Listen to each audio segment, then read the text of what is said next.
दोस्तों कल real Madrid ने एटलेटिको मैड्रिड के साथ एक बहुत ही अच्छा मैच खेला, लेकिन फिर भी 1-1 से हमारा मैच ड्रॉ हो गया। और लास्ट में हमने एक सब्स्टिट्यूशन किया। मेरे हिसाब से वो सब्स्टिट्यूशन हमें बहुत भारी पड़ा।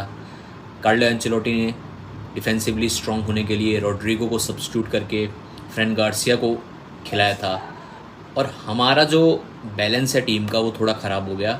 और एटलेटिको मैड्रिड अब लगातार हम पे अटैक कर रही थी, और जब हमारे पास बॉल आ रही थी तो बार बार उसको हम जहाँ भी पहुँचा रहे हैं, क्योंकि हमारे सारे प्लेयर्स डिफेंसिव थे, तो उसकी वजह से पोजेशन जो था वो लूज़ हो जा रहा था बार बार। अब अगर इस मैच की बात करें तो काफ़ी अच्छा मैच खेला रियल मैड्रिड ने। थ्रू आउट द मैच वो कंट्रोल में थे, और ऐसा लग नहीं रहा था कि कल हम अवे गेम में थे। ऐसा लग रहा था कि हम होम टीम हैं और एटलेटिको मैड्रिड अवे टीम है। जिस तरीके से पोजेशन हम लोग रख रहे थे वो बहुत अच्छा लग रहा था देख के। कुछ प्लेयर्स ने कल बहुत अच्छा खेला। चुआमेनी हो गए, फेडे वॉलवर्डे, विनीशियस जूनियर, तो ये सारे जो प्लेयर्स थे इन्होंने कल कमाल कर दिया। और पूरा मैच ऐसा लग रहा था कि हम डिज़र्व करते हैं 3 पॉइंट्स, लेकिन लास्ट में कहते हैं कि सब्स्टिट्यूशन जब आप अटैकिंग प्लेयर को करके कोई डिफेंसिव प्लेयर ले आते हो तो कई बार वो भारी पड़ जाता है। और कल सेम चीज़ हमारे साथ हुई। वो सारे जो डिफेंसिव सब्स्टिट्यूशंस थे फॉर द मोस्ट पार्ट अच्छे थे, बट लास्ट में थोड़ी सी चूक हो गई।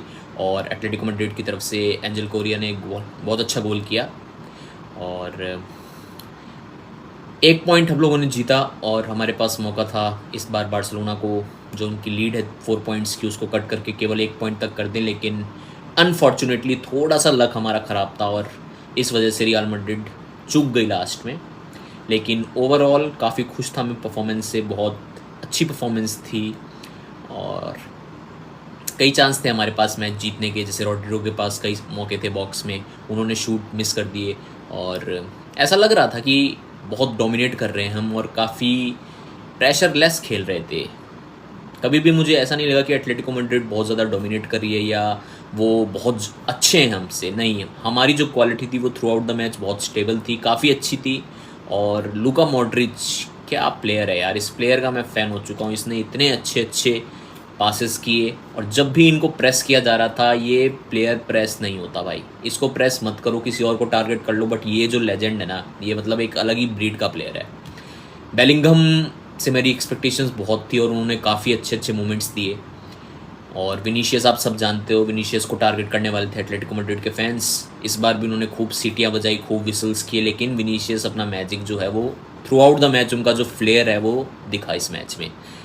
किलियन एम्बाप्पे को मिस किया मैंने स्पेशली बिकॉज मुझे लग रहा था कि उनकी जो स्पीड है वो बहुत ज़्यादा प्रॉब्लमेटिक हो सकती थी। एटलेटिको मैड्रिड लो ब्लॉक खेलती है, और जो किलियन एम्बाप्पे के पास जो एक्स फैक्टर है वो कल मुझे कहीं ना कहीं मिसिंग लगा।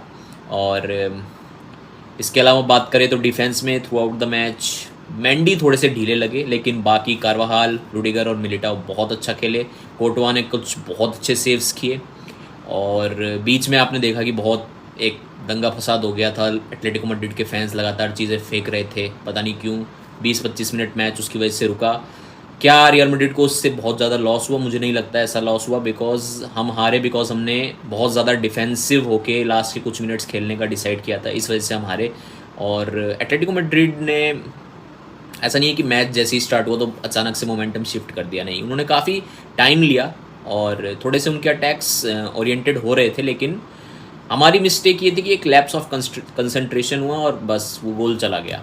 तो ला लीगा टेबल में अभी भी हम अनडेफिटेड हैं, और होपफुली ये बहुत मुश्किल फिक्सचर था एक, और यहाँ से 1 पॉइंट आना भी बहुत अच्छी बात है।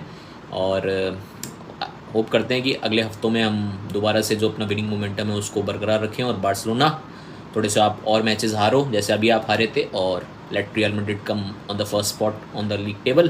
तो अगली बार मिलते हैं कुछ एनालिसिस के साथ। अच्छा, मैन ऑफ द मैच मेरे हिसाब से कल जो प्लेयर जिसने बहुत ज़्यादा इंप्रेस किया वो था ऑरलीन श्यूमनी।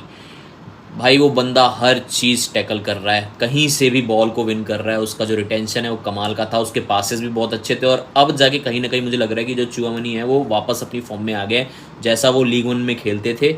और क्लोज सेकंड फेडे वॉलवर्डे थे। चुआमेनी को मैं 9 पॉइंट दूंगा, फेडे वॉलवर्डे को और विनीशियस को मैं 8 पॉइंट्स दूंगा। और अगर जिस प्लेयर ने मुझे थोड़ा सा निराश किया कल वो रॉड्रिगो थे, क्योंकि उनकी फिनिशिंग वैसे बहुत डेडली होती है, लेकिन कल कहीं ना कहीं उनके जो फिनिशिंग बूट्स थे वो मिसिंग थे। But I hope he bounces back and shows by, I personally consider him one of the top 10 wingers of the world.